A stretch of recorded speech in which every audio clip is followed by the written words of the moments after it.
Hey there, it's Brian, and we are just about a week and a half away from Thanksgiving, but more importantly, we're about a week and a half away from the official start of the new 2020 Christmas season episodes for Christmas Past. And I can promise you that with everything that's going to be different about Christmas this year, one thing that'll be the same is another Christmas season's worth of fascinating stories behind your favorite Christmas traditions and your Christmas memories. I hope that your November is off to a great start, I hope your holiday plans are coming along, and I hope you found your Christmas spirit, although I'm assuming you have if you're listening to this episode. All throughout November and up till Thanksgiving Day, we're taking a little trip down memory lane and revisiting the classic episodes that started it all for Christmas Past. Before we get to today's episode, here are my couple of standard announcements. First, I'd love it if you would share a Christmas memory on the podcast this season. It's easy to do, and you don't have to be shy, and it doesn't have to be anything fancy.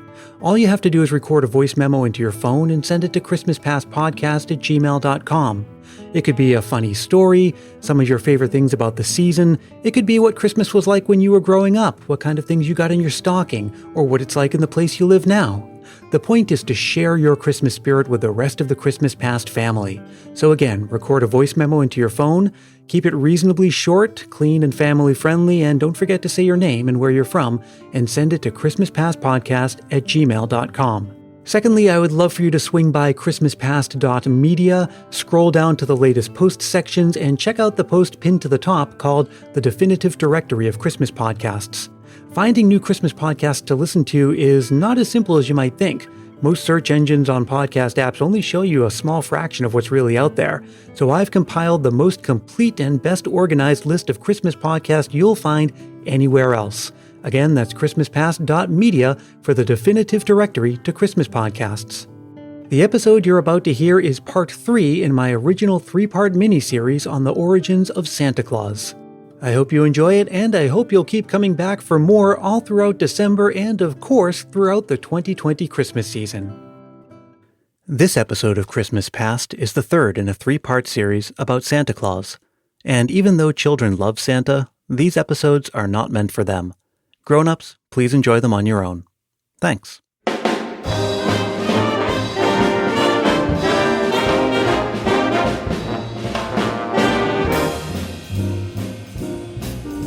In Acts 1 and 2 of our story, we met the historical St. Nicholas and then watched as his legend grew and changed as it spread across Europe. By the 17th century, St. Nicholas celebrations had begun to move from early December to Christmas time in some cultures, and he went from being a protective, saintly bishop to more of a secular figure who cared if children were naughty or nice. Santa Claus really couldn't have happened without America. And this final phase of his transformation is uniquely American because it involves multiculturalism, innovation, media, and advertising. And now, for our third and final act, here comes Santa Claus. I'm Brian Earl.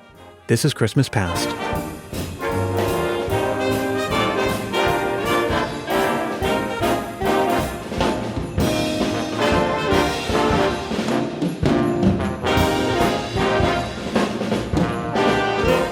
When I said that Santa Claus couldn't have happened without America, I really meant New York in particular. The people who bring it over to us are the Dutch who come to found New Amsterdam, which later is going to be called New York.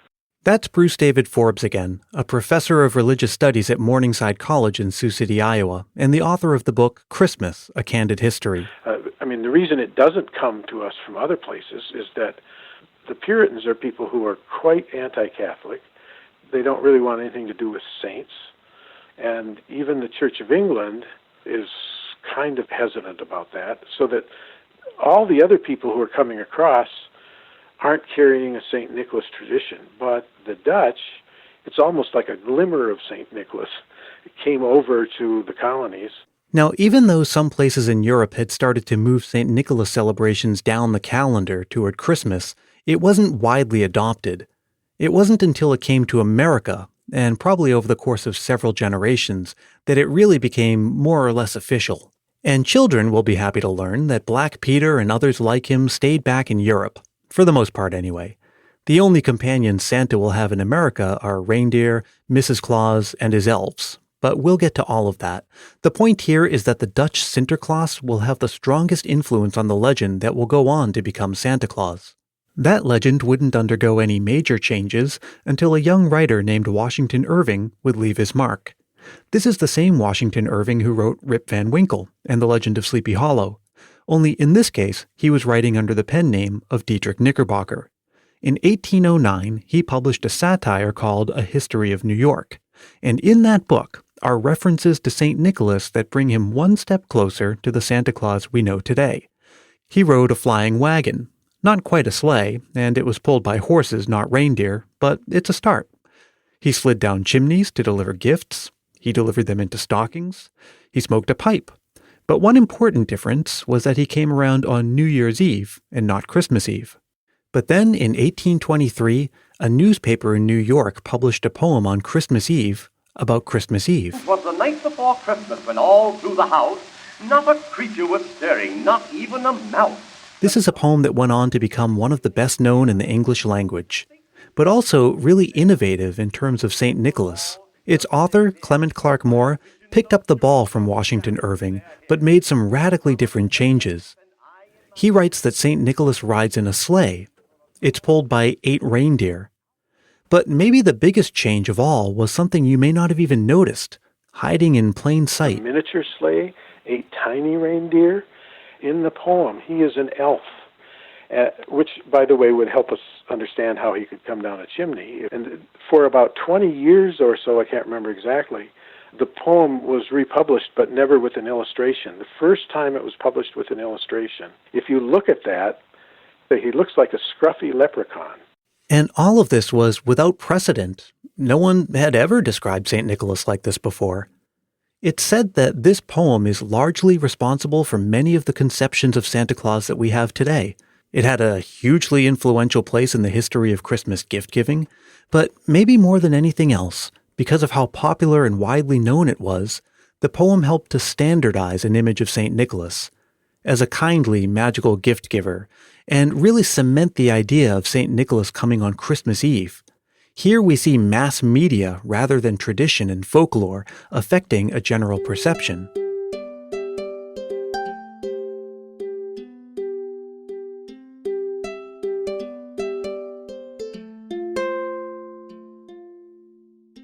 It wasn't long after all of that the name Santa Claus had fully caught on and became the preferred name. And a political cartoonist named Thomas Nast was producing drawings that would take the image of Santa Claus one step further. Nast worked for Harper's Weekly in the 1860s, and his annual Christmas drawings for Harper's holiday issue introduced a lot of new ideas about Santa. He adds more to the story of Santa, not really through words, but through illustrations. He adds the North Pole, he adds elves working, he adds children waiting up late at night to see if someone's going to come back down a chimney, children leaving treats for Santa, children sending letters to Santa. So I think Thomas Nast is really, really crucial, although it's still not a final image, but we're starting to get close to our modern image. And even though he wasn't the first to do it, he often showed Santa smoking a pipe. Really what that is a remnant of the Dutch heritage. If you look at that Thomas Nast image, that's not an ordinary pipe, that's a Dutch pipe. Nast's Santa varied from one illustration to the next. Sometimes he was short and looked like a little elf or gnome, sometimes he was taller. Sometimes his suit looked like the one we know today, sometimes it looked more like Long John's. And then in the late 1860s, Thomas Nast was approached by a publisher that was the first to produce children's books in color.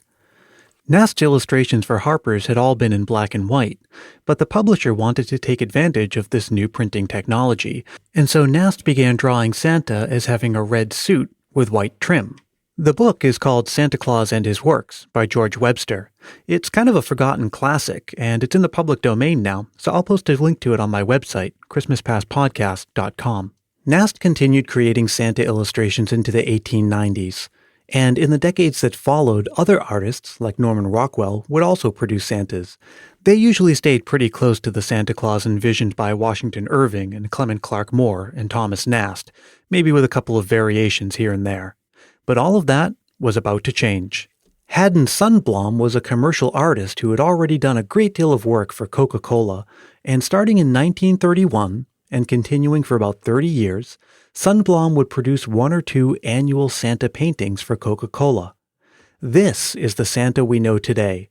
He's pictured as a full-sized man, human with nothing elfin or gnome-like about him, grandfatherly in a plush-looking suit with a black belt at the waist. It's fair to say that Sundblom put the finishing touches on Santa Claus.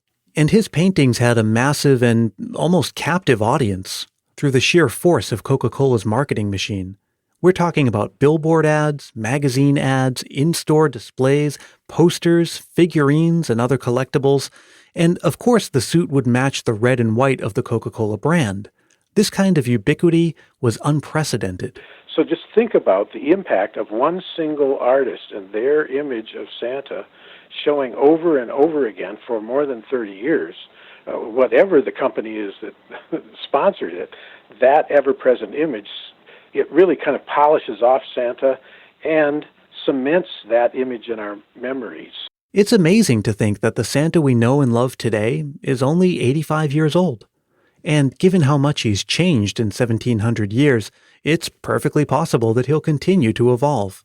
Santa is now recognized all over the world, not just in Europe and America. I have a friend who he and his wife just recently traveled through Southeast Asia, and they sent me a series of 6 or 7 pictures with Christmas trees, with a Santa Claus figure, and so on. These are in places like Singapore. And that means more cultures that can add their own influence and shape the legend into something meaningful to them. You know, I often go back and forth on how I feel about Santa Claus as a gift giver. On the one hand, it's a big part of the reason that Christmas has become mainly about gifts. But on the other hand, it's also part of what makes the holiday special.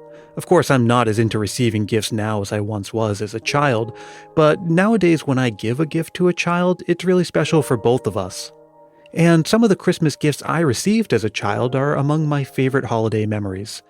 For me in particular, it was this set of magic tricks that came out of the old service merchandise catalog. And I know that a lot of other adults have similar memories about cherished Christmas gifts, like this one from Christine in California. I think I was probably about 5 or 6 years old, and my Oma, which is the German word for grandma on my dad's side, she got me this robot cat. It was called Petster. It was sort of like come when you called it, but it really just reacted to hand claps, and if you pet it, it would purr.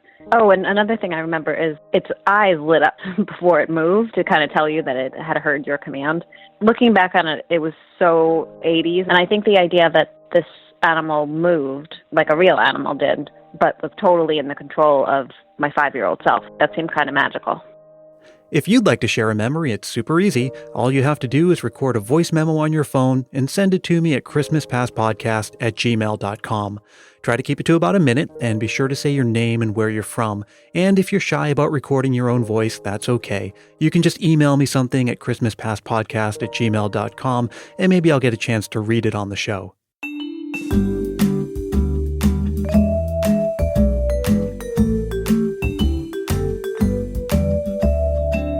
Christmas Past is produced in sunny San Mateo, California by yours truly, Brian Earl. Thank you one last time to Dr. Bruce David Forbes, and thanks also to Christine in California. And I'll let you in on a little secret. Christine is my wife. Don't forget to come by Facebook, Twitter, and Instagram. That's how we can keep the conversation going between episodes. I'm sharing all kinds of fun vintage Christmas stuff and Christmas trivia almost every day. Search for Christmas Past Podcast in all 3 places, and you'll find me. You can give me a like or a follow, or just say hi and join the conversation. And if you have any questions or feedback about the show, including suggestions for future topics, I'm all ears. Get in touch with me through social media or email, and I would love to hear what you have to say. And also take a moment to subscribe if you haven't already. There's a lot more fun to come this season, and I don't want you to miss a single episode. You can subscribe on iTunes or however you get your podcasts, and I'll have more information about subscribing at christmaspastpodcast.com. And also on christmaspastpodcast.com, you'll find show notes for this episode and all the previous episodes. For this one, I'll have information about some of the materials we discussed here, like that children's book, along with info about the music you hear on the show, and a lot more. Again, that's christmaspastpodcast.com. Thank you very much for listening, and I hope to see you in the next episode.